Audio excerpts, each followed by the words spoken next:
এক সাহাবীর যুদ্ধের ময়দানে চোখ খুলে গেছে, জিহাদের ময়দানে গেছে তো তোর একটা তীর এসে চোখে লেগে চোখ খুলে গেছে। এই চোখ হাতের ভিতরে নিয়ে রসুলের কাছে দৌড় দিছে, ডাক দিয়া কে রাসূলুল্লাহ, চোখটা একটু লাগায় দেন। চোখ একটা আছে একটা নাই, বুঝেন অবস্থা। যুদ্ধের ময়দান থেকে চোখ হারায়া চোখটা হাতে নিয়ে নবীর কাছে আসছে, তো হুজুর চোখটা একটু লাগায় দেন। নবী ডাক দিয়া কয় সবর করো, যুদ্ধের জন্য ইমানের জন্য চোখ হারাইছো, তো চোখের বিনিময়ে আল্লাহ তোমার জান্নাত দান করবেন। রাসূলের কথা যেটা, চোখের বিনিময়ে জান্নাত দিবেন। সাহাবী কয় হুজুর আল্লাহর কাছে কি জান্নাতের কোনো অভাব পড়ছে? কয় না, সেটা তো পড়ে নাই। কয় তাহলে আমার চোখ নিয়ে আল্লাহ আমাকে জান্নাত দেওয়া লাগবে কেন? বুঝেন নাই কথা আপনারা? প্রশ্নটা কি যুক্তি না অযৌক্তিক? আল্লাহর কাছে জান্নাতের অভাব আছে বলে না, তাহলে আমার চোখ নিয়ে কেন জান্নাত দেওয়া লাগবে? হুজুর আমি চোখও চাই, আল্লাহর জান্নাতও চাই। নবী বলেন বাপরে বাপ, কাম তো সারছে। নবী যেই জামানায় থাকবো, বেঁচে থাকবো, চোখ একটা থাকবে না। এক চোখ দিয়ে আপনারা দেখে তো মন ভরে না, দুই চোখ দিয়েই তো দেখে মন ভরতে পারি না, এক চোখ দিয়ে কিভাবে মন ভরে? নবী চোখটা লাগায় দেন। রাসূল সাল্লাল্লাহু আলাইহি ওয়াসাল্লাম তার বরকতি হাতে চোখ নিয়ে সাহাবীর এখানে লাগায় দিয়েছেন। সাহাবী বলতেছেন ইয়া রাসূলুল্লাহ, আগে যেটা ছিল ভালো, ওই ভালোটার চাইতে এটা যেন পাওয়ার বেশি বেড়ে গেছে। জামানায় থাকবো আর আপনাকে দেখবো না, এটা কেমনে হয়? সাহাবাদের প্রেম ছিল এটা, নবীকে দেখার জন্য পাগল। আম্মা জান আয়েশা বলেন কখনো কখনো ঘরের ভিতরে লাইট নিবানো, প্রত্যেকটা মানুষের একটা সূর্য আছে, সকালবেলা উদিত হয়। লানা শামসুল ওয়ালিল আফাক শামস, আল্লাহর নবীর আম্মা জান আয়েশা রাদিয়াল্লাহু তাআলা আনহা বলেন প্রত্যেকটা মানুষের একটা সূর্য আছে যেটা সকালবেলা উদিত হয়। আমি আয়েশার একটা সূর্য আছে প্রতিদিন এশার নামাজের পর আমার ঘরের মধ্যে উদিত হয়। আম্মা জান আয়েশা কখনো কখনো সুই দিয়া কিছু সেলাই করতেন, ঘরের ভিতরে যদি বাতি নিভে যাইতো, নবী সাল্লাল্লাহু আলাইহি ওয়াসাল্লাম ঘরে তাশরীফ আনার পর আম্মা জান আয়েশা দেখতেন যে আমার সুইটা রাসূলের চেহারার বরকতে খাটের কর্নারে পড়ে আছে, দেখতে পেতাম। নবীর চেহারা এত বরকতময়, জাবির ইবনে সামুরা রাদিয়াল্লাহু তাআলা আনহু বর্ণনা করেন, আমি একবার উঠানের মধ্যে পয়গম্বরের চেহারার দিকে নজর দিয়ে দেখলাম আল্লাহর নবী লাল দোরা কাটা একটা কাপড় দিয়ে সুন্দর করে উঠানের মধ্যে বসা।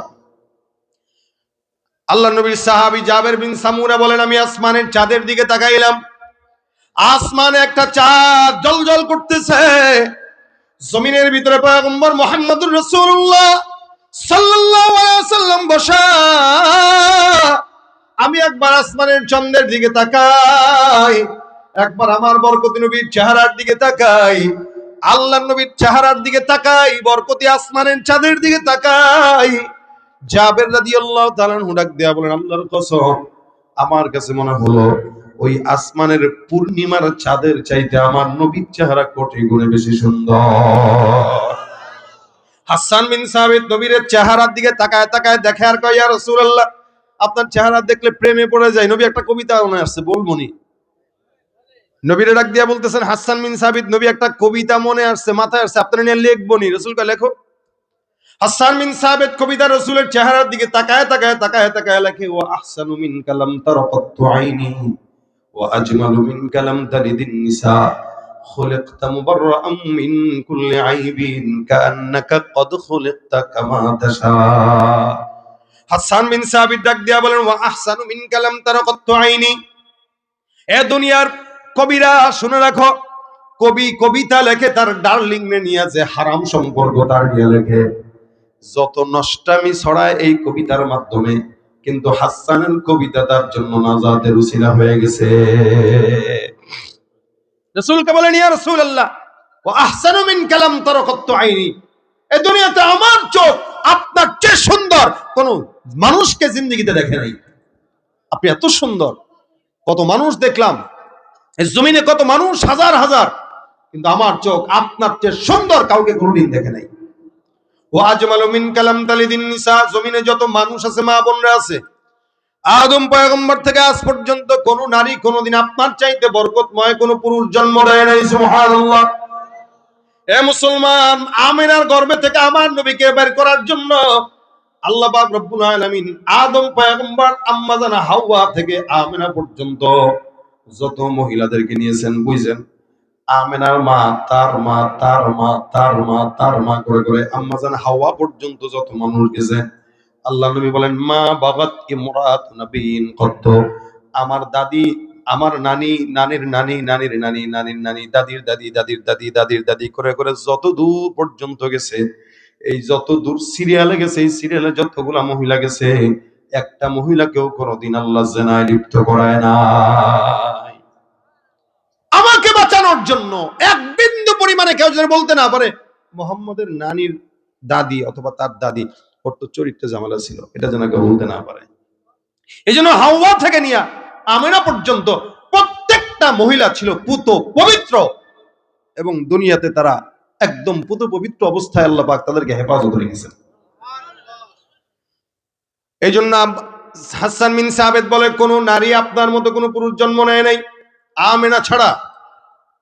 খলিকতা মুবাররাআম মিন কুল্লি আইব, আল্লাহ পাক রব্বুল আলামিন আপনাকে এমন ভাবে সৃষ্টি করলো যেন জমিনের সমস্ত আইব ত্রুটি থেকে আল্লাহ পাক আপনাকে একদম বেছে বেছে বানাইছেন। একটা বিন্দু পরিমাণ, চুল পরিমাণ কোন ত্রুটি আপনার সৃষ্টির মধ্যে রাখেন নাই। এজন্য শামাইলে রাসূলের বর্ণনা আছে, নবী সাল্লাল্লাহু আলাইহি ওয়াসাল্লাম যেখানে যেমন দরকার ছিল আল্লাহ পাক তাকে তেমন সুন্দর বানায় দিতেন। সুবহানাল্লাহ। দেখবেন অধিক সাদা যারা একদম সাদা, দেখলে কেমন কেমন রোগী রোগী লাগে।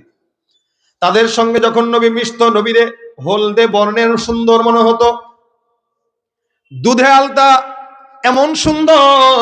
আর যদি কোনো লম্বা মানুষের সঙ্গে মিশত, যেন নবীকে খাটো মনে না হয়, আল্লাহ পাক তার মত করেই সাইজ দিয়ে দিতেন। আর যদি অধিক খাটো মানুষের সঙ্গে মিশত, তখন তার চেয়ে একটু লম্বা বানায় দিতেন। সুবহানাল্লাহ।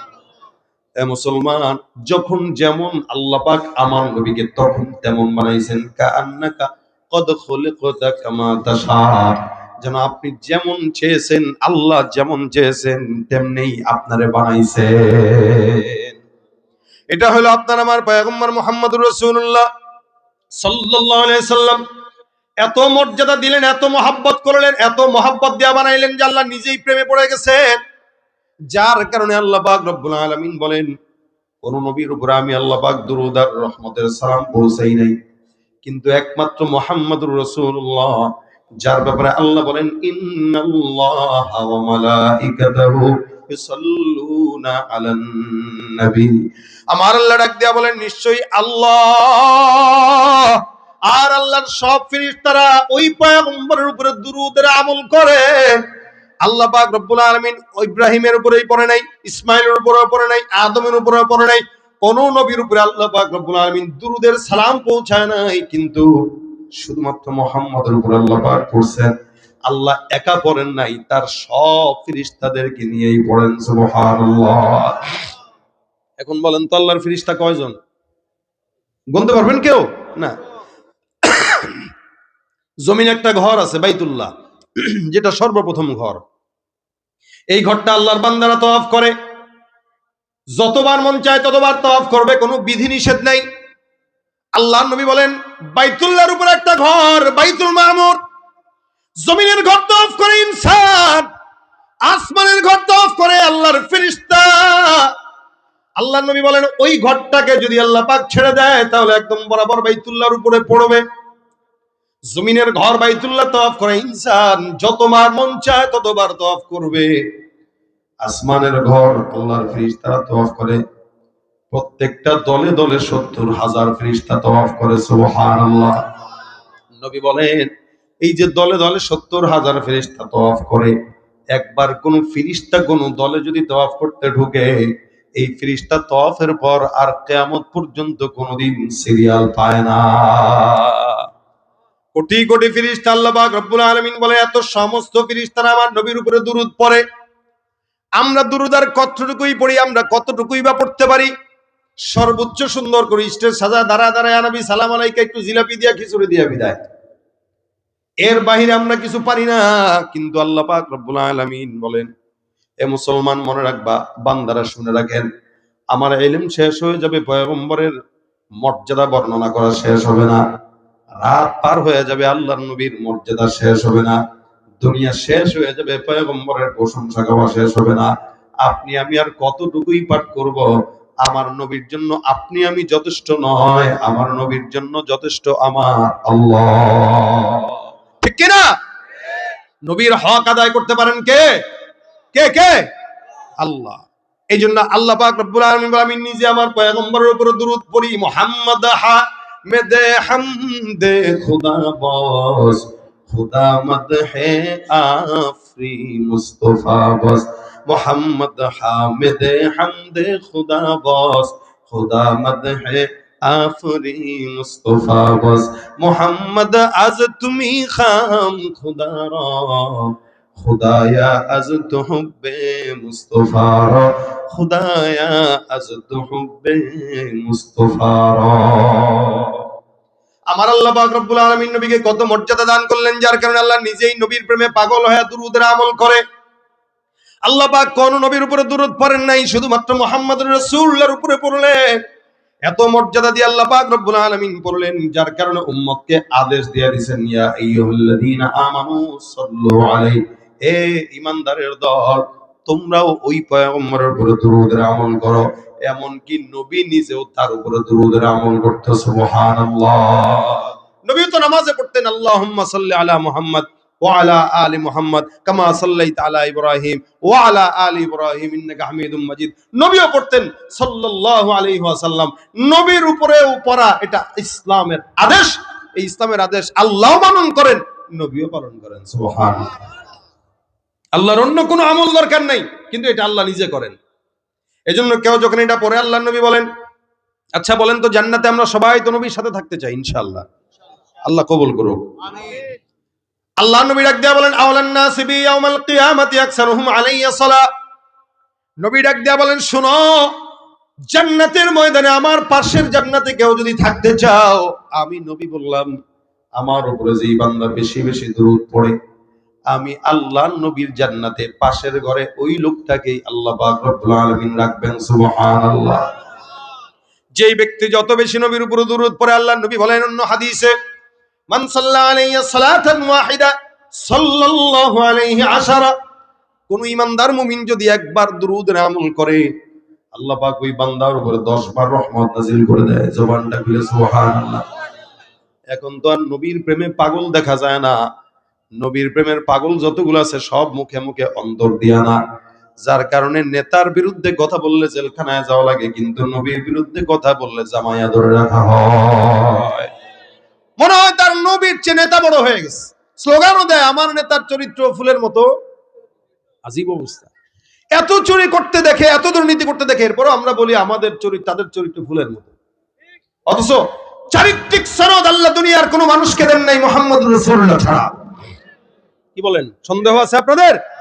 একমাত্র মুহাম্মদুর রাসূলুল্লাহকে আল্লাহ পাক চারিত্রিক সনদ দিয়েছেন। ওই সনদের কথা বাদ দিয়া দুনিয়ার মানুষের সনদ দেন। এই কারণেই তো অধিকাংশই ভালো হয় না। কারণ এত চুরি করার পরেও যদি আমার চরিত্র ফুলের মতো হয়, ভালো হওয়া দরকার আর কি। কথা কয় না কেন? তাহলে ভাইরা আমার দেখেন, চরিত্রের সনদ আল্লাহ পাক নবীকে দিয়েছেন। ইন্নাকা লাআলা খুলুকিন আযীম।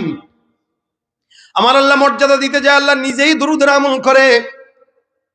কোন ঈমানদার মুমিন বান্দা যদি দুরূদ শরীফ পড়ে, আল্লাহ পাক রব্বুল আলামিন তার জবানে বরকত দান করেন, বিপদ আপদ মুক্ত দান করেন।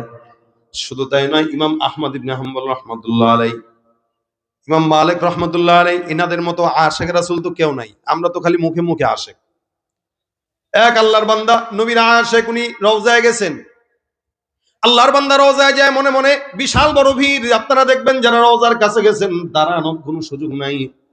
হেঁটে হেঁটে তাওয়াফের মধ্যে সালাম যতটুকুই পারে ততটুকুই দেয়। এই আল্লাহর বান্দা সালাম দিবেন, বিশাল বড় সিরিয়াল, সারা জীবন খালি অসুস্থ থাকে। যখন রওজার সামনে চলে আসছে, এখন কেমন যেন তার বুকের ভিতরে ধুক ধুক ধুক ধুক করে। আর আল্লাহর কাছে ডাক দেয়া বলে, মালিক, এই যে তোমার বান্দাকে তুমি তোমার হাবিবের রওজার সামনে নিয়ে আসলা, সারা বছর অসুস্থ থাকে, ওষুধ খায়, কত কিছু করে। আল্লাহ রওজার জালির সামনে যখন যাব, তখন আমার অসুস্থতা বাড়ায় দিয়া তুমি আমার অজ্ঞান করে একটু ফালায় দিও। যাতে করে অজ্ঞান করে তুমি আমাকে ওই জায়গায় ফালায় দেওয়ার পর অ্যাম্বুলেন্স আসবে, পুলিশ আসবে আমাকে নেওয়ার জন্য, আমি যেন ওই সময়টা আমার হাবিবের সঙ্গে প্রেমের একটু কথা বলে নিতে পারি। এটা ছিল আমাদের আশিক রাসূলদের হালত। আর আমাদের ইশক হইল নবীর রওজার সামনে দাঁড়ায়, কিন্তু জবানের মধ্যে নবীর সুন্নতের দাড়ি নাই। ভাইরা আমার, ইমাম মালিক রহমতুল্লাহ আলাইহি নবীরে মহাব্বত করতেন।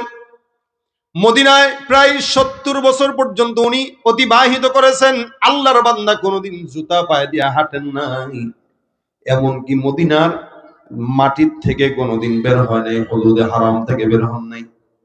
উনি বলতেন, আমি হুদুদে হারাম থেকে বের হব না, কারণ আমি চাই আমার মৌতটা, আমার শেষ নিঃশ্বাসটা রাসূলের রওজার পাশেই যেন হয়। ইমাম আহমদ ইবনে হাম্বল রহমতুল্লাহ আলাইহি অনেক বড় একজন ইমাম। উনি একবার 3-4 দিন পর্যন্ত না খাওয়া, আল্লাহর বান্দা পিপাসার্ত ক্ষুধার্ত অবস্থায় নবীর রওজার সামনে গেলেন। যাওয়ার পর রওজার সামনে রাসূলের সামনে সালাম দিয়ে শিকায়াত করতেছেন, ইয়া রাসূলুল্লাহ, আপনার সাহাবা আজমাইনরা ক্ষুধার যন্ত্রণা আপনাকে একবার যদি দেখতো 3 দিনের ক্ষুধা নিবারণ হয়ে যেত। আমি ক্ষুধার যন্ত্রণা আপনার কাছে আসলাম, আমি তো আপনাকে দেখতে পারবো না। নবী তাদেরকে আপনি দেখা দেন, সামনে সামনে দেখা দিয়েছেন, যার কারণে তারা সরাসরি আপনাকে দেখে ক্ষুধা নিবারণ করলো। কিন্তু আমি নালায়েক, যার কারণে আমি আপনাকে সরাসরি দেখি নাই। কিন্তু সরাসরি না দেখলেও স্বপ্নে তো আপনি দেখা দিবেন। রাসূলের রওজার সামনে যায় ইমাম আহমদ ইবনে হাম্বল রাহমাতুল্লাহি আলাইহি, সুন্দর করে শিকায়াত করে আল্লাহর নবীর নামে দুরূদ পড়তে পড়তে রওজার সামনে ঘুমায় গেছে। এখন তো ভিড় বেড়ে গেছে, যার কারণে রওজার সামনে ঘুমানোর চিন্তাও করা যায় না। আমি নিজেই 2015 সালে যখন যাই তখন একদম খালি। ওই যে রওজাতুম মিন রিয়াজিল জান্নাহ, এই জায়গায় কত রাত সময় কাটানো হয়েছে। হাজী সাহেবদের দিন যত যাচ্ছে সমস্ত লৌকিকতাগুলো বাড়তেছে, যার কারণে ভিড়ও বাড়ে। এই যে ভিড় বাড়তেছে, ইবাদত নাই, যত মানুষ সামনে যায় সবগুলা মোবাইল নিয়ে ব্যস্ত, নবীকে সালাম দিতে ব্যস্ত থাকে না। খাঁটি আশিকে রাসূল যারা নবীর রওজার সামনে যায় তারা নিজেদেরকে স্থির রাখতে পারে না। এ আল্লাহর বান্দা রাসূলের রওজার সামনে যায় ডাক দিয়া বলে, ইয়া রাসূলুল্লাহ, আপনাকে বলতেছি, আপনার সাহাবা আজমাইন আপনাকে দেখে দেখে ক্ষুধা নিবারণ করত, আমি আপনার সামনে আসলাম, দেখতে পারি নাই, দয়া করে পয়গম্বর আপনি আমার ক্ষুধাটা একটু নিবারণ করে দেন। এই কথা বলে দুরূদ পড়তে পড়তে আল্লাহর বান্দা ঘুমায় গেলেন।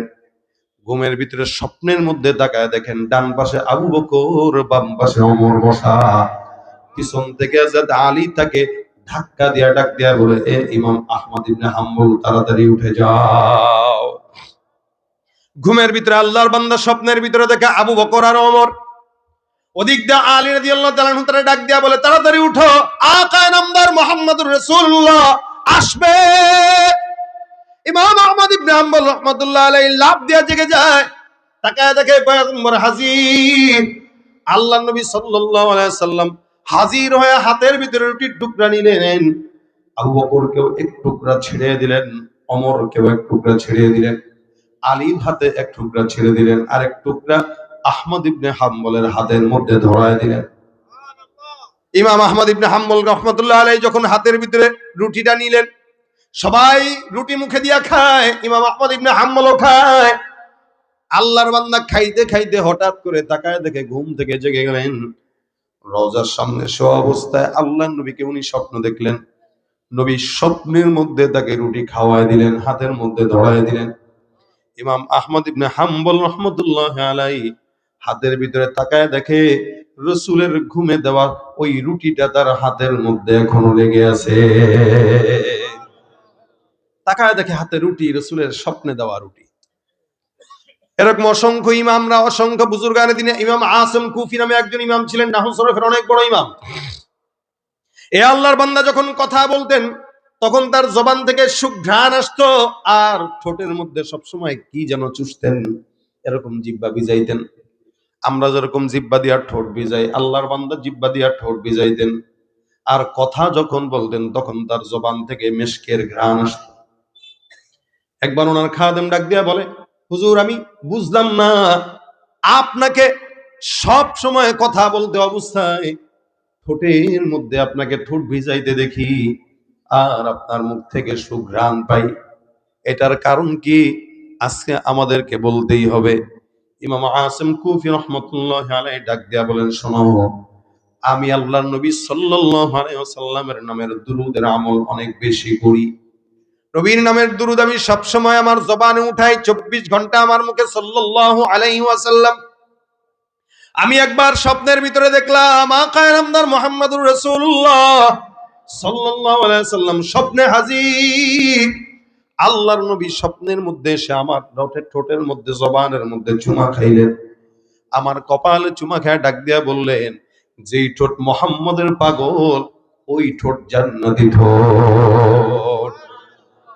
নবী আমার ঠোঁটে চুমা খাইলেন, কপালে চুমা খাইলেন, আলিঙ্গন করে বিদায় হয়ে গেলেন। আল্লাহর কসম করে বলি, ঘুম থেকে যখন জাগলাম, আমি ঘুম থেকে জাগার পর আমি আমার অনুভব করলাম ঠোঁটের থেকে যেন কেমন মধুর মতো মিষ্টতা অনুভব করলাম। ওই দিনের পর থেকে নিয়ে আমি যতবার কথা বললাম, যখনই কথা বলি, তখন আমার ঠোঁটের মিষ্টতার পাশাপাশি আমার ঠোঁট থেকে জান্নাতের খুশবু, মেশকের খুশবু বের হয়। সুবহানাল্লাহ।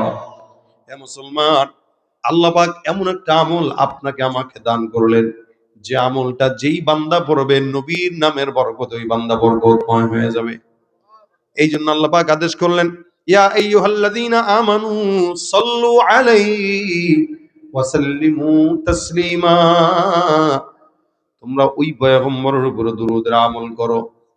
আমাদের ওলামায়ে কেরামদের তাজরিবা হলো, অসংখ্য আকাবের বুজুর্গানে দিনরা বলে গেছে, কোন মানুষ যদি যত বড় বিপদে পড়ুক না কেন, যত ঝামেলায় পড়ুক না কেন, সব বিপদ ঝামেলা দূর করার একমাত্র বড় উপায় হলো, অন্যতম উপায় পয়গম্বরের নামের দুরূদের আমল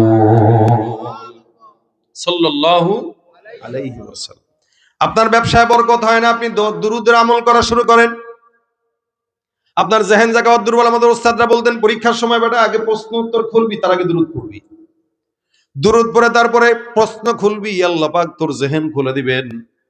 আলহামদুলিল্লাহ, যতবার আমল করেছি ততবার নবীর দোয়ার বরকতে, রাসূলের নামের বরকতে সওয়াব পেয়েছি এবং ফায়দাও পেয়েছি। আপনাদেরকেও বলি, যাদের ঘরের ভিতরে নারীরা সন্তান সম্ভবা, আপনি আপনার বিবিকে বলে দেন সবসময় দুরূদের আমল করতে, দেখবেন দুরূদের বরকতে পেটের সন্তানটা বরকতময় হয়ে যাবে। ফসলে বরকত হয় না, দুরূদ পড়ে পানি ছড়ায় দেন। ঘরের ভিতরে বিবিকে বলেন, বাচ্চাকে দুধ যখন পান করাইবা তখন সুন্দর করে দুরূদ শরীফের আমল করো, নিজেও দুরূদের আমল করেন।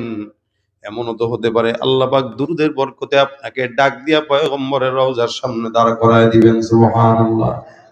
আরব সাগর পারি দেব, নাইকো আমার তরি,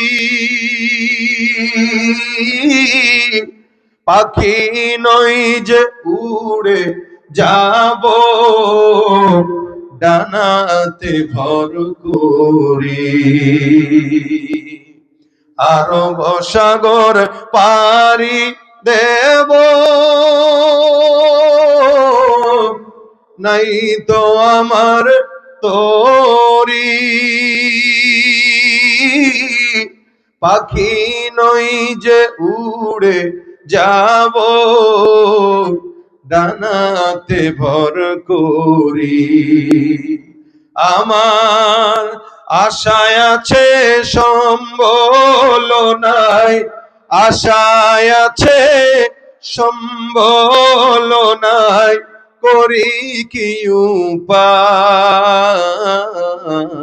মনে বড় আশা ছিল যাব, মনে বড় আশা ছিল মদিনায়। সালাম আমি করব গিয়ে, সালাম আমি করব গিয়ে, নবীর রওজায়। মনে বড় আশা ছিল যাব মদিনা, মদিনা যাইতে পারলাম না, মদিনা দেখতে পারলাম না। আমি অসহায় তাই এত দূরে, আমি অসহায় তাই এত দূরে রই, শুধু সালাম জানাই মদিনা যাইতে পারলাম না, মদিনা দেখতে পারলাম না। মদিনার নাম কত সুন্দর,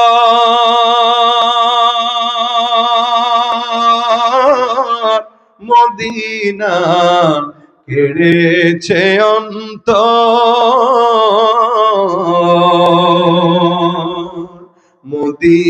মদিনার নাম কত সুন্দর, মদিনা কেড়েছে অন্তর। ওই মদিনার পথের ধুলি আমি, ওই মদিনার পথের ধুলি আমি মাখতে পারলাম না। মদিনা দেখতে পারলাম না, মদিনা যাইতে পারলাম না। আমি অসহায় তাই এত দূরে, আমি অসহায় তাই এত দূরে রই, শুধু সালাম জানাই। মদিনা দেখতে পারলাম না, মদিনা যাইতে পারলাম না। মনে বড় আশা ছিল যাব মদিনায়। যেতে চাই তো ইনশাআল্লাহ? চাই সবাই? আল্লাহ মদিনার জন্য কবুল করুক, বলেন আমিন। মদিনা যদি যেতে চান আমল একটা, কয়টা? একটা। বেশি বেশি আজকে থেকে নিয়ত করেন, যখন সময় হয় তখন দুরূদের আমল করবেন। বসে আছেন সাল্লাল্লাহু আলাইহি ওয়াসাল্লাম, শুয়ে রয়েছেন সাল্লাল্লাহু আলাইহি ওয়াসাল্লাম। আশরাফ আলী থানভী রাহমাতুল্লাহ আলাইহি একটা আমল দিয়েছেন ওনার কিতাবে। উনি বলেন, কোন ইমানদার মুমিন যদি প্রতিদিন 1000 বার দুরূদ শরীফ পড়ে ঘুম যায়, আল্লাহ পাক তার ফজল ও করমে স্বপ্নে পয়গম্বরকে দেখা দিয়ে দিবেন। এটা ইয়াকিনের সাথে পড়বেন, ইয়াকিনের সাথে ইনশাআল্লাহ। হয়তো আলসামি লাগবে, কিন্তু রসুলকে একবার দেখার পরে এমন লোভ লাগবে, মনে হবে যে আরো ভালো করে দেখি, বেশি দেখি। তাই আমল বাড়াই দিচ্ছেন। এই জন্য যে দোকানপাটে আছেন দোকানপাটে পড়বেন, রিক্সা চালান রিক্সা চালানো অবস্থায় পড়বেন, হুন্ডা চালাইতেছেন হুন্ডা চালানো অবস্থায় পড়বেন, মাদ্রাসায় বসে আছেন তো তখন পড়বেন। অর্থাৎ আমরা আমাদের সময় যেই পরিমাণে অপচয় করি, এটা যদি একটা হাতে ডিজিটাল তসবিহ উঠায় নেন, দেখবেন ওই ডিজিটাল তসবির বরকতে আপনার প্রত্যেক দিন না হলে 5-7 হাজার বার দরুদ পড়া হয়ে গেছে। খালি একটা তসবিহ হাতে রেখে দেখেন, এটা পরীক্ষিত। একটা তসবিহ হাতে থাকলে অটোমেটিক জিকির হয়। ভাই তসবিহ কিছু না, কিন্তু তসবিহ মুজাক্কারাত এটা আমাদেরকে মনে করায় দেয়, মনে করায় দেয় তোর জিকির করতে হবে। এই জন্য তসবিহ হাতে রাখা এটা আমাদের বুজুর্গানের দিনদের একটা আমল। তসবিহ, হ্যাঁ, এই হযরত আবু হুরায়রা রাদিয়াল্লাহু তাআলা রাখতেন। উনার শীতানে বালিশের কিনারায় 2000 গিটের একটা দড়ি ছিল। তখন তো আর এরকম তসবির মতো আধুনিক তসবি ছিল না, তো ওনারা এটাকে বানায় নিতেন মুজাক্কারাত। উনার বালিশের কিনারায় 2000 গিট দেওয়া একটা দড়ি ছিল। উনি প্রত্যেক দিন রাত্রেবেলা ঘুমানোর আগে সুবহানাল্লাহ এই শব্দটা 2000 বার পড়ে ঘুম দিতেন। আমরা তো ঘুমানোর আগে হেডফোন কানে দিয়া গান শুনতে শুনতে ঘুমাই, অভ্যাস বানায় নিছে এটা। মুভি দেখতে দেখতে ঘুমায় যুবকেরা, নাটক দেখতে দেখতে ঘুমায়। মরণ যদি অবস্থায় হয় তো জাহান্নাম ছাড়া তার উপায় নেই। এজন্য হাতে তাসবিহ নিয়ে যদি সাল্লাল্লাহু আলাইহি সাল্লাম পড়তে পড়তে ঘুমান, তো মরণ হইলেও রাসূলের দুরূদের বরকতে জান্নাত হয়ে যাবে। এজন্য আজকে থেকে নিয়ত করেন, রাসূলের উপর দুরূদ পড়বেন তো ইনশাআল্লাহ। একবার পড়লে 10টা নেকি, 10 বার রহমত, 10টা গুনাহ মাফ। 10টা গুনাহ মাফ, 10 বার সম্মান বুলন্দ হয়ে যাবে। রাসূলের সাথে দিদার তো নসিব হবেই ইনশাআল্লাহ। এজন্য যতক্ষণ পারেন, আমি আমার জিন্দেগির টার্গেট এটা বানাইছি, আমি আকসার মাহফিলে মানুষকে দুরূদের আমল দেই। কেন দেই? যে আমার হয়তো দুর্বলতা থাকবে, কিন্তু আল্লাহ পাক যদি এই উসিলা আমাদের মাফ করে, আমার উসিলা যদি কিছু মানুষ পড়ে, এই উসিলা যদি আমি সওয়াব পাইতে, এটাই কামিয়াবি। আজকের এই মজমা যদি আপনারা কিছু পড়েন আর কাউকে যদি আবার তারগিব দেন যে ভাই এটা পড়েন, তা আপনারাও সওয়াব পাবেন ইনশাআল্লাহ। কারণ এটা আল্লাহ নিজে আমল করে, এই আমলটা আল্লাহ পাক নিজে করে, এটা আমাদের জন্য ওয়াজিব করা, এটা সাধারণ কোনো আমল না। আল্লাহ পাক যেন আমাদেরকে এই আমলটা বেশি বেশি করার তৌফিক দান করে, বলেন আমিন। তাহলে আজকের এই মাদ্রাসার মাহফিলে যতক্ষণ আলোচনা শুনছেন, সেই মাগরিব থেকে এই পর্যন্ত, মাগরিবের পরে মনির সাহেবের হুজুর ওয়াজ শুনছেন, এসার পরে আলী আকবর সাহেবেরটা শুনছেন, এখন আমারটা শুনছেন।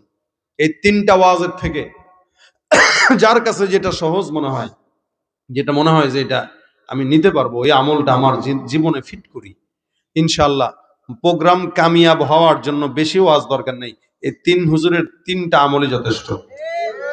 আল্লাহ যেন আমাদের কামিয়াবি দান করে, বলেন আমিন।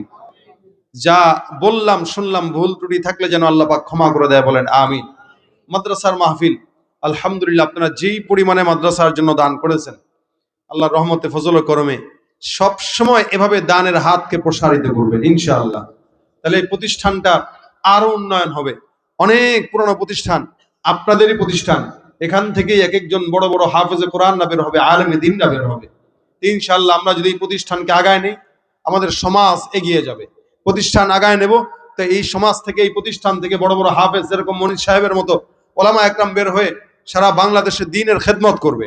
তা আমরা চাই এই মাদ্রাসার সমস্ত হাফেজ যারা আছে এবং যারা সহযোগিতা করে, আল্লাহ পাক প্রত্যেককে যেন নাজাতের ফয়সালা করে দেয়, বলেন আমিন।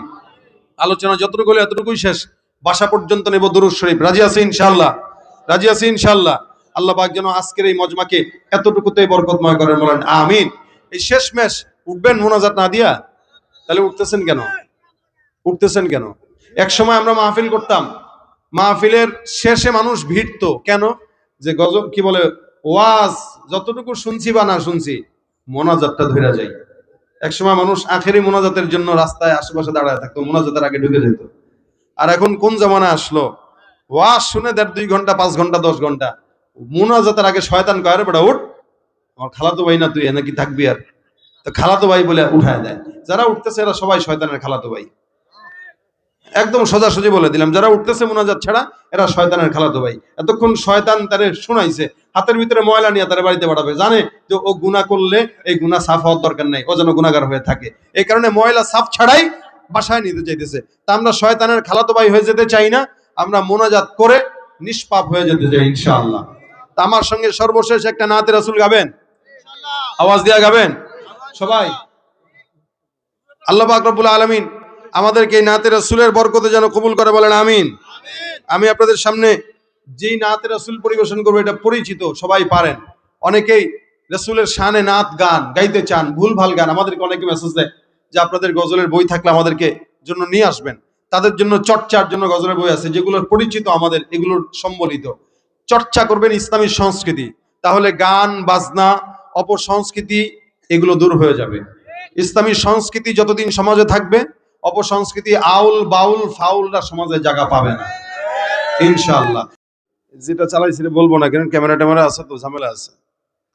মোটামুটি ভালো স্পিডে চালানো যায় যদি রাস্তাঘাট ফাঁকা থাকে, কিন্তু কতটুকু আর গাড়ির মিটার 180-তে দাও, আপনি 70-এ চালাইতে পারবেন। সর্বোচ্চ টেনে হেসড়ে 70-এর উপরে উঠতে পারবেন, কিন্তু ইঞ্জিনে ধোয়া উঠে যাওয়ার সম্ভাবনা আছে। এর চেয়ে বেশি ক্ষমতা তার নাই। আমি গত কয়েক বছর আগে একবার মক্কা থেকে মদিনায় সফরে যাচ্ছিলাম। হঠাৎ করে আমাদের বাস চলতেছে, তো স্বাভাবিক আরবে যেই গাড়িগুলো চলে বা দেশের বাইরে যে গাড়িগুলো চলে, এগুলো মিনিমাম 120 গতিতে চলে, মিনিমাম। এটা তার একদম কমন একটা স্পিড। 120 গতিতে যখন গাড়ি চলতেছে, আমরা হঠাৎ করে তাকায় দেখলাম ডান পাশ দিয়ে একটা ঘোড়সওয়ারি তার ঘোড়াকে আমাদের গাড়িকে চোখের পলকে ওভারটেক করে সামনে চলে গেল। তা আমার গাড়ি যদি চলে 120-এ, না হইলেও এই ঘোড়ার দৌড় আছে 180। আমরা কিছুক্ষণ তাকায় রইলাম অবাক হয়ে, ধুলা উঠতেছে। মনে হইল 10-15 সেকেন্ডের বেশি সময় লাগে নাই, আমাদের চোখে ধুলা দিয়ে সে উধাও হয়ে গেছে মরুভূমিতে। তার মানে এই ঘোড়াটা না হইলেও 200 কিলোমিটারের বেশি গতিতে চলতেছে। ইঞ্জিন আছে কোনো? কথা কয় না এরা। ভাই আমি আগেই বলে নিই, আপনাদের আওয়াজ স্বতঃস্ফূর্ত যেমন ফিডব্যাক আসবে, আমার আলোচনা তেমনই হবে। কারণ আপনারা কবরস্থানের নীরবতা বানায় রাখবেন আর মনে করবেন বক্তা আপনাদেরকে উল্টায় দিবে একদম দুনিয়া। এত সহজ না, সারা বছর প্রোগ্রাম করি, এত জুত নাই গলার। আপনারা গলা বাঁচাইবেন, আমি গলা বাঁচায় কথা বলবো। আপনারা যদি সজাগ থাকেন, ওয়াজও হবে, ফাঁকে 2-একটা গজলও শোনাবো। এখন আপনাদেরকে আমি ঠেলে ঠেলে গজল শোনানোর মতো কোনো ইচ্ছা আমার নাই। এখন আপনারা কি করবেন সেটা আপনাদের হিসাব। কথা যদি আমার সাথে বলেন তাহলে আলোচনা আমি করব, যদি না বলেন তাহলে চুপচাপ চোখ বন্ধ করে ওয়াজ করে চলে যাওয়ার যোগ্যতা আল্লাহ আমার দিয়েছে। সুতরাং আপনারা কোনটা করবেন এটা আপনাদের হিসাব। খালি হাক করে তাকায় থাকেন না চেহারার দিকে, আ করে না তাকায় ব্যাট কায় খালি খালি হু হা করা লাগে। বউর লগে বসছেন স্বামী একসাথে, খালি যদি বউ খালি এমনি আসে স্বামী কবে কি রে এটা ব্যাক করলে কি, আই লাভ ইউ কইলে আই লাভ ইউ টু তো বলা লাগে। আমি আপনাকে আই লাভ ইউ কইতেছি, আপনারা টু ও কন্যা হু ও কন্যা কি আমরা দেখতে পারেন না নাকি?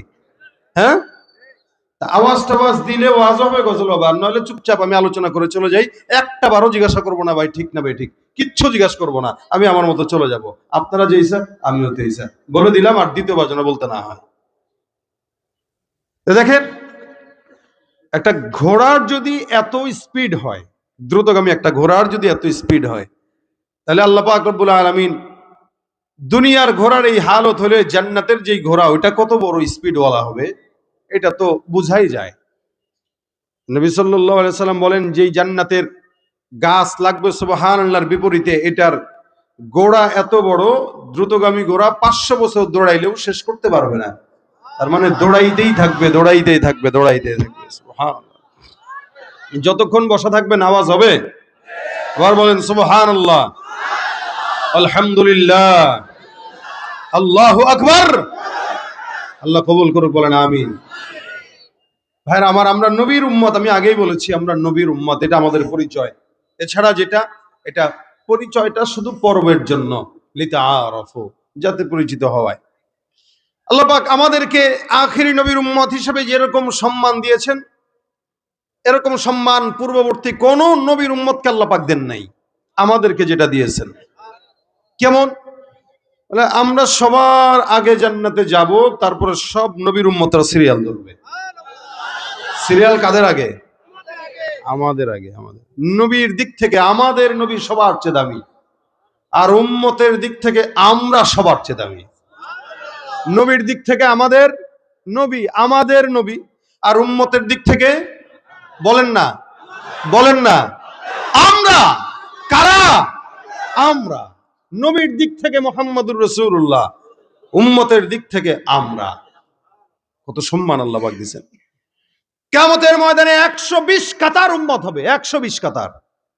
120 কাতারের ভিতরে নবী বলেন 40 কাতার উম্মত সমস্ত নবীদের উম্মত, আদম থেকে ঈসা পর্যন্ত যত নবী আছে সব নবীর উম্মত, মাত্র 40 কাতার। বাকি 80 কাতার হবে, রাসূল বলেন শুধুমাত্র আমি মুহাম্মদুর রাসূলুল্লাহ সাল্লাল্লাহু আলাইহি ওয়াসাল্লাম। কোথায় 40, কোথায় 80? সাহাবারা বলেন, ইয়া রাসূলুল্লাহ, প্যাঁচ লাগবে না? কাউরে ঢুকাইতে যায়, কারে ঢুকায় ফেলেন, আবার চিনবেন কিভাবে এত কোটি কোটি কোটি কোটি মানুষের ভিতরে কে আপনার, কে আদমের, কে ইব্রাহিমের, কে ইসমাইলের, কেমনে বুঝবেন? নবী ডাক দিয়ে বলেন, কোনো টেনশনের কারণ নাই, আমার উম্মতদের আলাদা একটা সিল থাকবে। আরে সুবহানাল্লাহ, কি সিল? এই যে নামাজ পড়ছেন, এশার ওযু করছেন তো, সেজদা দিছেন তো, নবী বলেন এই ওযুর জায়গা, সেজদার জায়গা এমন ভাবে উজ্জ্বল করে দিবে যেগুলো শুধুমাত্র আমার উম্মতের থাকবে, আর আমি এদেরকে দেখে দেখে চিহ্নিত করে করে জান্নাতে ঢোকায় দেব। এটা আমাদের পাওয়ার আলাদা, এটা আমাদের মর্যাদা আলাদা। যে আল্লাহ কয় তোরা সবার চেয়ে আলাদা, যার কারণে অন্য নবীদের উম্মতদেরকে আমি আল্লাহ কোন গুনাহ করার সাথে সাথে আযাব দিয়া ধ্বংস করে দিছি, কিন্তু আমার নবী মুহাম্মদের উম্মতকে আমি আল্লাহ আযাব দেওয়ার সাথে সাথে, গুনাহ করার সাথে সাথে আযাব দেই নাই, ধ্বংস করি নাই, বরং যে যত বড় চোর ওরে তত বড় সুযোগ দিছি। কি বলেন? চোর বাটপারদের সুযোগ দেয় বেশি আল্লাহ। এরা মনে করে, মনে হয় রে দুনিয়ায় তো ভালোই আছি, কিন্তু আল্লাহ পাক বলেন মা কানা রব্বুকা নাসিয়া, আপনার রব ভুলে যায় না, ছাড় দেয়, ছেড়ে দেয় না।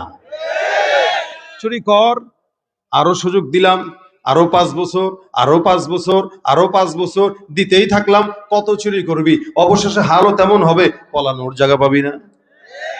মা কানা রব্বুকা নাসিয়া, আল্লাহ ছাড় দেন, ছেড়ে দেন, ছাড় দেন, ছেড়ে দেন। ভাই আপনার এই মাইকের এটা ঠিক করতে করতে তো চাকরি, আমার 1000 টাকা দিয়েন।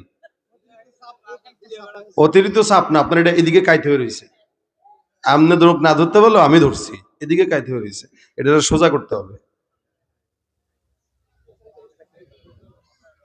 তাহলে দেখেন, আল্লাহ পাক আমাদের পাওয়ার দিচ্ছেন সমস্ত নবীদের ভিতর থেকে সবচাইতে আলাদা, যেটা কোন নবীর উম্মতকে দেন নাই, আর আসার তো সম্ভাবনাও নাই। আল্লাহ পাক রব্বুল আলামিন সমস্ত উম্মতদেরকে কোরআনে ডেকেছেন বা অন্যান্য কিতাবগুলোতে রেখেছেন কি, যেমন অন্য নবীর উম্মতদেরকে আল্লাহ বলছেন মিসকিন, কখনো ফকির মিসকিন, কখনো ইয়া আইয়ুহান নাস, বিভিন্ন বিভিন্ন নামে ডেকেছেন।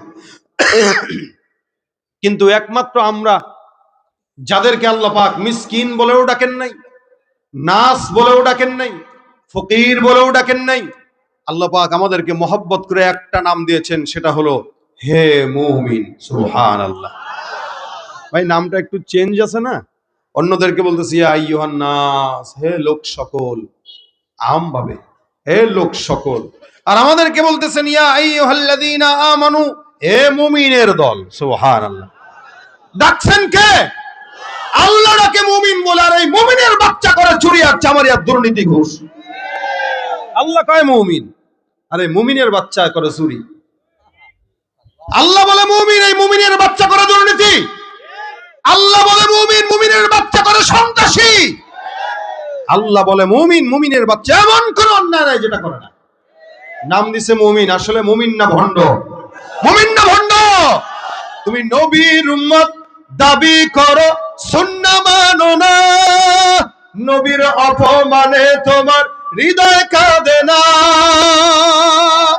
তুমি নবীর উম্মত দাবি করো, সুন্নাহ মানো না, নবীর অপমানে তোমার হৃদয় কাঁদে না। তুমি বিজাতীয় সংস্কৃতিতে সপেছ পরাণ, তুমি কেমন মুসলমান, তুমি কেমন মুসলমান? ঠিক কিনা? নামাজের সাথে নাই পরিচয়, মানো না কোরআন। নামাজের সাথে নাই পরিচয়, মানো না কোরআন। তুমি কেমন মুসলমান, তুমি কেমন মুসলমান? মুসলমান নামের না কামের? কি হওয়া দরকার বলেন? কি হওয়া দরকার বলেন? কামের, নামের নয়।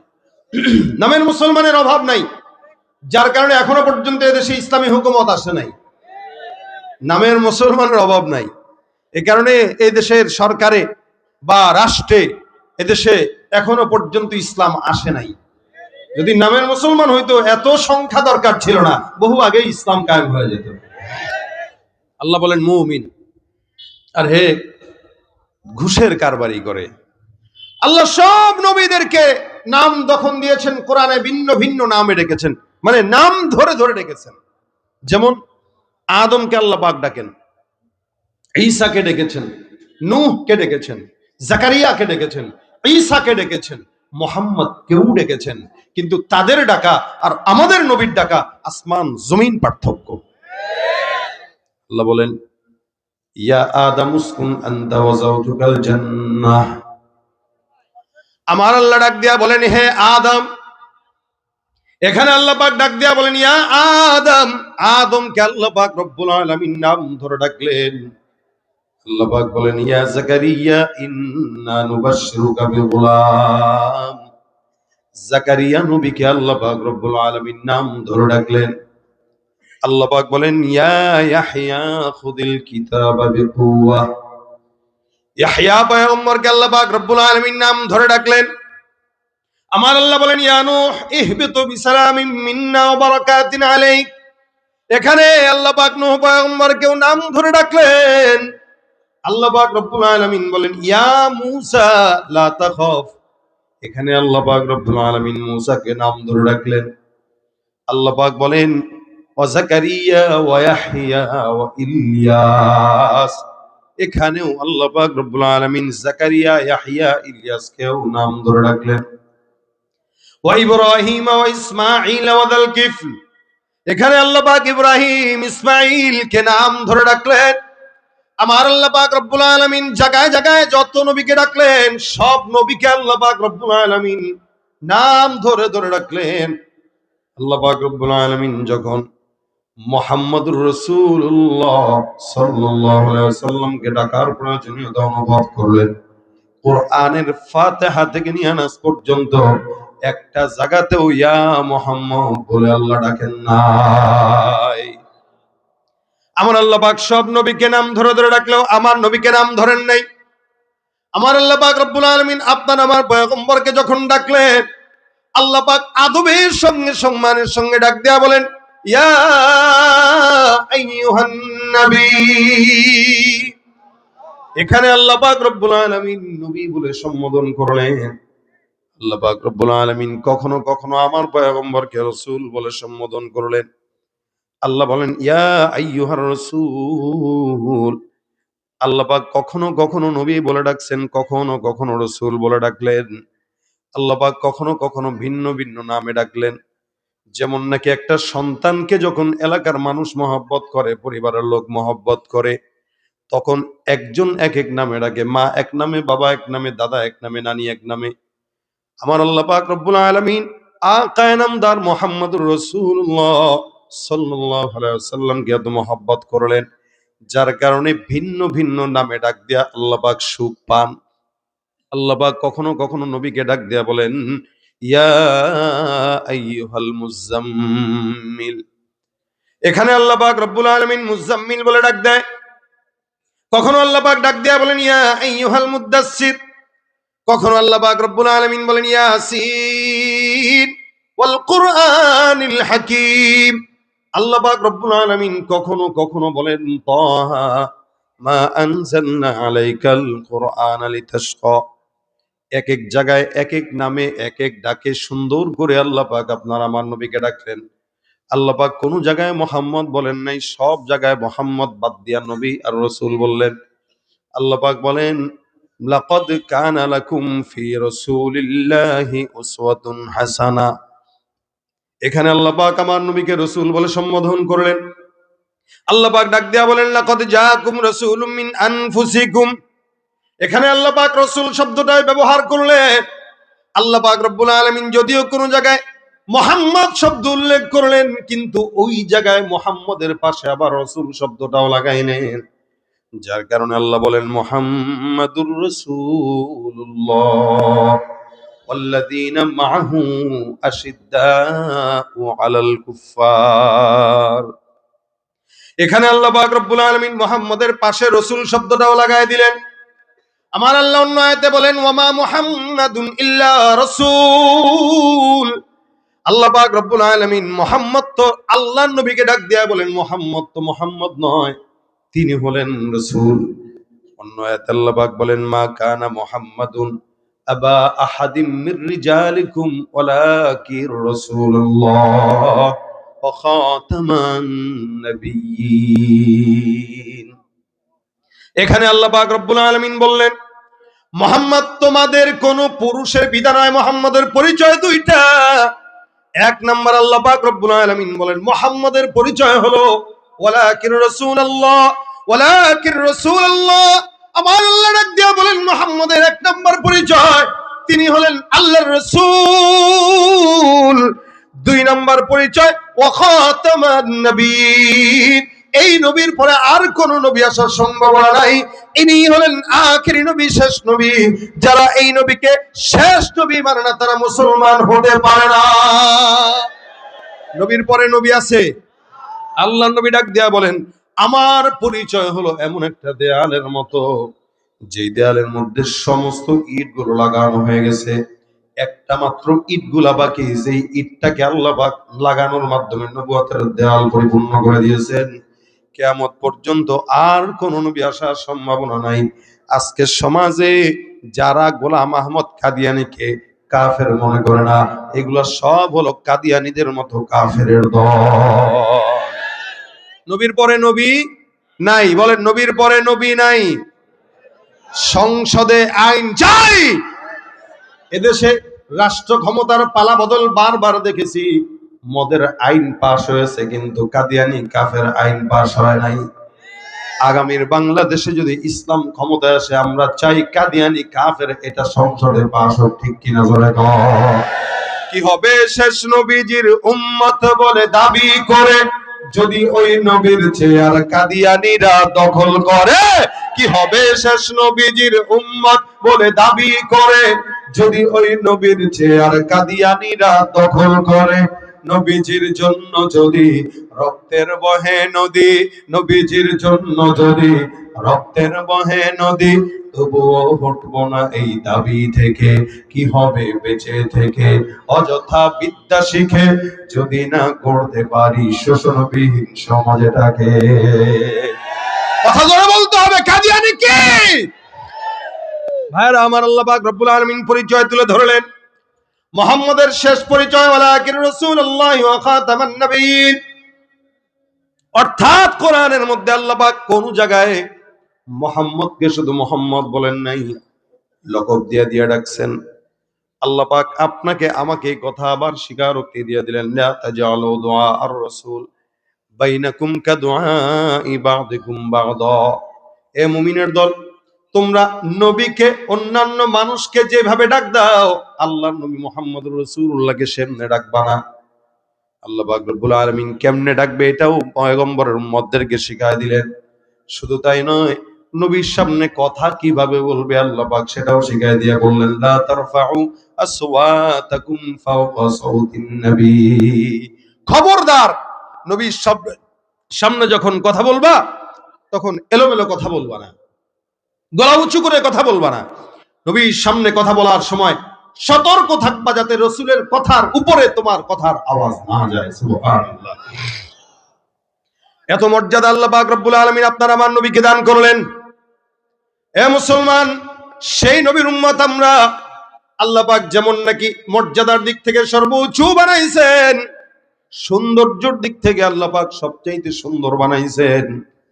যার কারণে এই গোটা দুনিয়াতে যত মানুষ আছে সব মানুষের মধ্যে সবচাইতে সুন্দর হলো মুহাম্মদুর রাসূলুল্লাহ সাল্লাল্লাহু আলাইহি ওয়াসাল্লাম। সবকিছু আল্লাহ পাক আদেশ দিয়া বানাইলেও আপনার আমার নবীকে আল্লাহ পাক নিজের হাতে মহব্বত করে ভালোবেসে বানিয়েছে।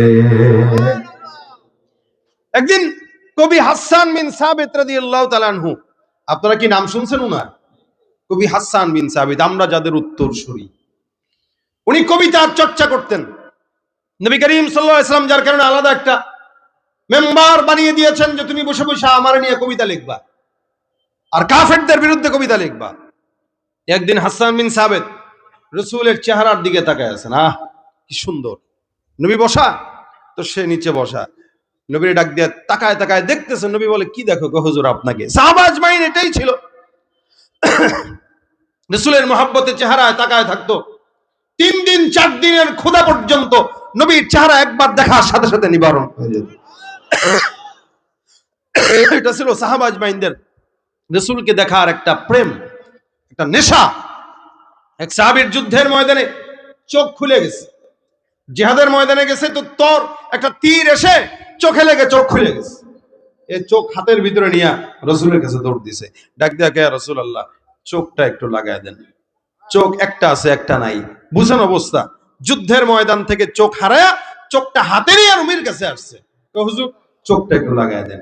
নবী ডাক দিয়া কয়, সবর করো, যুদ্ধের জন্য ঈমানের জন্য চোখ হারাইছো, তো চোখের বিনিময়ে আল্লাহ তোমার জান্নাত দান করবেন। রাসূলের কথা যেটা, চোখের বিনিময়ে জান্নাত দিবেন। সাহাবী কয়, হুজুর আল্লাহর কাছে কি জান্নাতের কোনো অভাব পড়ছে? কয় না, সেটা তো পড়ে নাই। কয় তাহলে আমার চোখ নিয়ে আল্লাহ আমাকে জান্নাত দেওয়া লাগবে কেন? বুঝেন নাই কথা আপনারা? প্রশ্নটা কি যুক্তি না অযৌক্তিক? আল্লাহর কাছে জান্নাতের অভাব আছে বলে না, তাহলে আমার চোখ নিয়ে কেন জান্নাত দেওয়া লাগবে? হুজুর আমি চোখও চাই, আল্লাহর জান্নাতও চাই। নবী বলেন, বাপরে বাপ, কাম তো সারছে। নবী যেই জামানায় থাকবো, বেঁচে থাকবো, চোখ একটা থাকবে না। এক চোখ দিয়ে আপনারা দেখে তো মন ভরে না, 2 চোখ দিয়েই তো দেখে মন ভরতে পারি না, এক চোখ দিয়ে কিভাবে মন ভরে? নবী চোখটা লাগায় দেন। রাসূল সাল্লাল্লাহু আলাইহি ওয়াসাল্লাম তার বরকতি হাতে চোখ নিয়ে সাহাবের এখানে লাগায় দিয়েছেন। সাহাবী বলতেছেন, ইয়া রাসূলুল্লাহ, আগে যেটা ছিল ভালো, ওই ভালোটার চাইতে এটা যেন পাওয়ার বেশি বেড়ে গেছে। জামানায় থাকবো আর আপনাকে দেখবো না, এটা কেমনে হয়? সাহাবা আজমাইনদের প্রেম ছিল এটা, নবীকে দেখার জন্য পাগল। আম্মা জান আয়েশা বলেন, কখনো কখনো ঘরের ভিতরে লাইট নিবানো। প্রত্যেকটা মানুষের একটা সূর্য আছে, সকালবেলা উদিত হয়।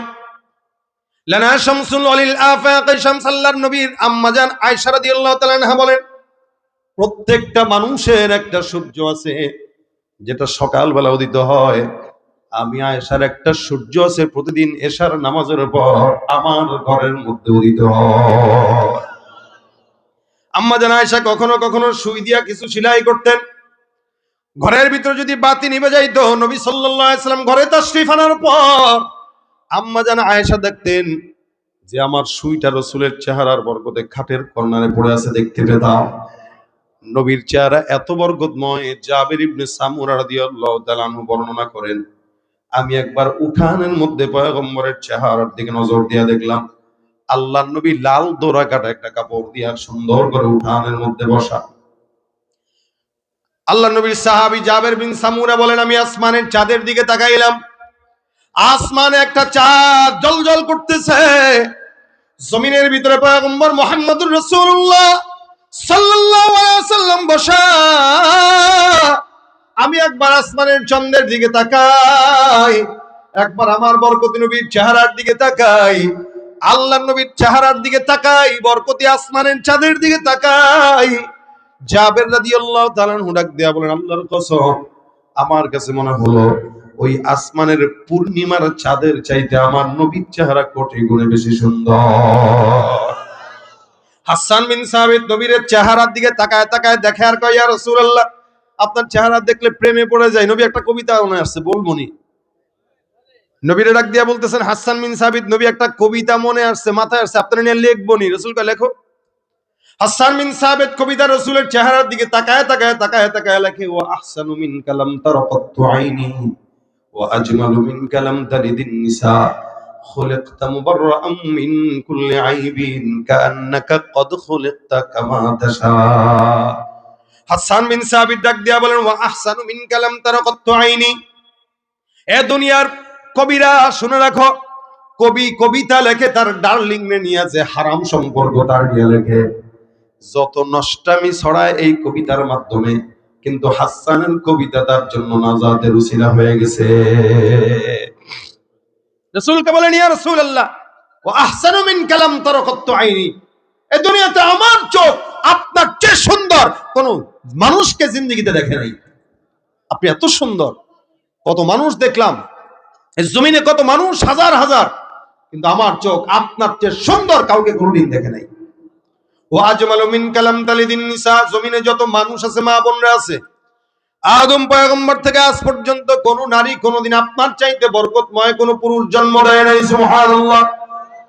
এ মুসলমান, আমিনার গর্ভে থেকে আমার নবীকে বের করার জন্য আল্লাহ পাক রব্বুল আলামিন আদম পয়গম্বর, আম্মা জানা হাওয়া থেকে আমিনা পর্যন্ত যত মহিলাদেরকে নিয়েছেন, বুঝছেন, আমেনার মা, তার মা, তার মা, তার মা, তার মা করে করে আম্মা জান হাওয়া পর্যন্ত যত মানুষ গেছে, আল্লাহ নবী বলেন, মা বাগাত ইমরাত নবীন কত, আমার দাদি, আমার নানি, নানির নানি, নানির নানি, নানির নানি, দাদির দাদি, দাদির দাদি, দাদির দাদি করে করে যত দূর পর্যন্ত গেছে, এই যত দূর সিরিয়ালে গেছে, এই সিরিয়ালে যতগুলা মহিলা গেছে, একটা মহিলাকেও কোনোদিন আল্লাহ জিনায় লিপ্ত করায় না।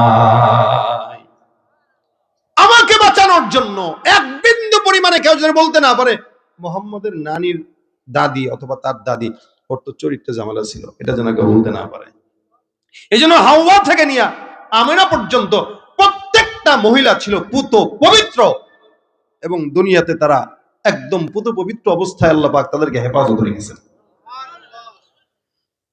এই জন্য হাসান বিন সাবিত বলে, কোন নারী আপনার মতো কোন পুরুষ জন্ম নেয় নাই আমিনা ছাড়া। খুলিকতা মুবাররাআম মিন কুল্লি আইব, আল্লাহ পাক রব্বুল আলামিন আপনাকে এমন ভাবে সৃষ্টি করলো যেন জমিনের সমস্ত আইব ত্রুটি থেকে আল্লাহ পাক আপনাকে একদম বেছে বেছে বানাইছেন। একটা বিন্দু পরিমাণ, চুল পরিমাণ কোন ত্রুটি আপনার সৃষ্টির মধ্যে রাখেন নাই। এজন্য শামাইলে রাসূলের বর্ণনা আছে, নবী সাল্লাল্লাহু আলাইহি ওয়াসাল্লাম যেখানে যেমন দরকার ছিল আল্লাহ পাক তাকে তেমন সুন্দর বানায় দিতেন। সুবহানাল্লাহ। দেখবেন অধিক সাদা যারা, একদম সাদা, দেখলে কেমন কেমন রোগী রোগী লাগে। তাদের সঙ্গে যখন নবী মিশত, নবীরে হলদে বর্ণের সুন্দর মনে হতো, দুধে আলতা এমন সুন্দর। আর যদি কোনো লম্বা মানুষের সঙ্গে মিশত, যেন নবীকে খাটো মনে না হয়, আল্লাহ পাক তার মতো করে সাইজ দিয়ে দিতেন। আর যদি অধিক খাটো মানুষের সঙ্গে মিশত, তখন তার চেয়ে একটু লম্বা বানায় দিতেন। সুবহানাল্লাহ। মুসলমান, যখন যেমন আল্লাহ পাক আমার নবীকে তখন তেমন বানাইছেন। কাআন্নাকা কদ খুলিকতা কামা তাশা, যেন আপনি যেমন চেয়েছেন, আল্লাহ যেমন চেয়েছেন তেমনি আপনারে বানাইছেন। এটা হলো আপনার আমার পয়গম্বর মুহাম্মদুর রাসূলুল্লাহ সাল্লাল্লাহু আলাইহি সাল্লাম। এত মর্যাদা দিলেন, এত মহাব্বত করলেন, এত মহাব্বত দিয়া বানাইলেন যে আল্লাহ নিজেই প্রেমে পড়ে গেছেন। যার কারণে আল্লাহ পাক রব্বুল আলামিন বলেন, কোন নবীর উপর আমি আল্লাহ পাক দুরূদ আর রহমতের সালাম পৌঁছাই নাই, কিন্তু একমাত্র মুহাম্মদুর রাসূলুল্লাহ, যার ব্যাপারে আল্লাহ বলেন ইন্নাল্লাহা ওয়া মালাইকাতাহু ইউসাল্লুনা আলান নবী। আমার আল্লাহ ডাক দিয়া বলেন, নিশ্চয়ই আল্লাহ আর আল্লাহর সব ফেরেশতারা ওই পয়গম্বরের উপরে দুরূদের আমল করে। আল্লাহ পাক রব্বুল আলামিন ইব্রাহিমের উপরেই পড়ে নাই, ইসমাইলের উপরেও পড়ে নাই, আদমের উপরেও পড়ে নাই, কোন নবীর উপরে আল্লাহ পাক রব্বুল আলামিন দুরূদের সালাম পৌঁছায় নাই, কিন্তু শুধুমাত্র মুহাম্মদের উপর আল্লাহ পাক পড়ছেন। আল্লাহ একা পড়েন নাই, তার সব ফেরেশতাদেরকে নিয়েই পড়েন। সুবহানাল্লাহ। এখন বলেন তো আল্লাহর ফেরেশতা কয়জন? গুনতে পারবেন কেউ? না। জমিন একটা ঘর আছে বাইতুল্লাহ, যেটা সর্বপ্রথম ঘর। এই ঘরটা আল্লাহর বান্দারা তওয়াফ করে, যতবার মন চায় ততবার তওয়াফ করবে, কোনো বিধি নিষেধ নাই। আল্লাহর নবী বলেন, বাইতুল্লাহর উপর একটা ঘর বাইতুল মামুর, জমিনের ঘর তওয়াফ করে ইনসান, আসমানের ঘর তওয়াফ করে আল্লাহর ফেরেশতা। আল্লাহর নবী বলেন, ওই ঘরটাকে যদি আল্লাহ পাক ছেড়ে দেয় তাহলে একদম বরাবর বাইতুল্লাহর উপরে পড়বে। জমিনের ঘর বাইতুল্লাহ তওয়াফ করে ইনসান, যতবার মন চায় ততবার তওয়াফ করবে। আসমানের ঘর আল্লাহর ফেরেশতারা তওয়াফ করে, প্রত্যেকটা দলে দলে ৭০,০০০ ফেরেশতা তওয়াফ করে। সুবহানাল্লাহ। নবী বলেন, এই যে দলে দলে ৭০,০০০ ফেরেশতা তওয়াফ করে, একবার কোন ফেরেশতা কোন দলে যদি তওয়াফ করতে ঢুকে, এই ফেরেশতা তওয়াফের পর আর কিয়ামত পর্যন্ত কোনদিন সিরিয়াল পায় না। কোটি কোটি ফেরেশতা আল্লাহ পাক রব্বুল আলামিন বলে, এত সমস্ত ফেরেশতারা আমার নবীর উপরে দুরূদ পড়ে। আমরা দুরূদ আর কতটুকুই পড়ি, আমরা কতটুকুই বা পড়তে পারি? সর্বোচ্চ সুন্দর করে স্টেজ সাজা, দাঁড়া দাঁড়ায় নবী সালাম আলাইকা একটু জিলাপি দিয়া খিচুড়ি দিয়া বিদায়, এর বাহিরে আমরা কিছু পারি না। কিন্তু আল্লাহ পাক রব্বুল আলামিন বলেন, এ মুসলমান মনে রাখবা, বান্দারা শুনে রাখেন, আমার ইলম শেষ হয়ে যাবে, পয়গম্বরের মর্যাদা বর্ণনা করা শেষ হবে না। রাত পার হয়ে যাবে, আল্লাহর নবীর মর্যাদা শেষ হবে না। দুনিয়া শেষ হয়ে যাবে, পয়গম্বরের প্রশংসা গাওয়া শেষ হবে না। আপনি আমি আর কতটুকুই পাঠ করব? আমার নবীর জন্য আপনি আমি যথেষ্ট নয়, আমার নবীর জন্য যথেষ্ট আমার আল্লাহ। ঠিক কিনা? নবীর হক আদায় করতে পারেন কে? কে কে? আল্লাহ। এই জন্য আল্লাহ পাক রব্বুল আলামিন বলেন, আমি নিজে আমার পয়গম্বরের উপর দুরূদ পড়ি। মুহাম্মদ হামিদে হামদে খুদা বস, খুদা মদহে আফরি মুস্তাফা বস। মুহাম্মদ হামিদে হামদে খুদা বস, খুদা মদহে আফরি মুস্তাফা বস। মুহাম্মদ আজ তুমি খাম খুদা রা, খুদায়া আজ তো হুব্বে মুস্তাফা রা, খুদায়া আজ তো হুব্বে মুস্তাফা রা। আমার আল্লাহ পাক রব্বুল আলামিন নবীকে কত মর্যাদা দান করলেন, যার কারণে আল্লাহ নিজেই নবীর প্রেমে পাগল হয়ে দুরূদের আমল করে। আল্লাহ পাক কোন নবীর উপরে দুরূদ পড়েন নাই, শুধুমাত্র মুহাম্মদুর রাসূলুল্লাহর উপরে পড়লেন। এত মর্যাদা দিয়ে আল্লাহ পাক রব্বুল আলামিন পড়লেন, যার কারণে উম্মতকে আদেশ দিয়ে দিয়েছেন, ইয়া আইয়ুহাল্লাযীনা আমানু সাল্লু আলাইহি, এ ঈমানদারের দল, তোমরাও ওই পয়গম্বরের উপরে দুরূদের আমল করো। এমনকি নবী নিজেও তার উপরে দুরূদের আমল করতে। সুবহানাল্লাহ। নবী তো নামাজে পড়তেন, আল্লাহুম্মা সাল্লি আলা মুহাম্মদ ওয়া আলা আলি মুহাম্মদ কামা সাল্লাইতা আলা ইব্রাহিম ওয়া আলা আলি ইব্রাহিম ইন্নাকা হামিদুম মাজিদ। নবীও পড়তেন সাল্লাল্লাহু আলাইহি ওয়াসাল্লাম। নবীর উপরেও পড়া এটা ইসলামের আদেশ। এই ইসলামের আদেশ আল্লাহ পালন করেন, নবীও পালন করেন। সুবহানাল্লাহ। আল্লাহর অন্য কোনো আমল দরকার নাই, কিন্তু এটা আল্লাহ নিজে করেন। এজন্য কেউ যখন এটা পড়ে, আল্লাহর নবী বলেন, আচ্ছা বলেন তো, জান্নাতে আমরা সবাই তো নবীর সাথে থাকতে চাই ইনশাআল্লাহ। আল্লাহ কবুল করুক। আমিন। আল্লাহর নবী ডাক দিয়া বলেন, আওলান নাসি বি ইয়াউমাল কিয়ামাতি আকসারুহুম আলাইয়া সালাহ। নবী ডাক দিয়া বলেন, শুনো, জান্নাতের ময়দানে আমার পাশের জান্নাতে কেউ যদি থাকতে চাও, আমি নবী বললাম, আমার উপরে যেই বান্দা বেশি বেশি দরুদ পড়ে, আমি আল্লাহ নবীর জান্নাতে পাশের ঘরে ওই লোকটাকেই আল্লাহ পাক রব্বুল আলামিন রাখবেন। সুবহানাল্লাহ। যেই ব্যক্তি যত বেশি নবীর উপর দরুদ পড়ে, আল্লাহ নবী বলেন অন্য হাদিসে, মান সাল্লা আলাইহি সালাতান ওয়াহিদা সাল্লাল্লাহু আলাইহি আশারা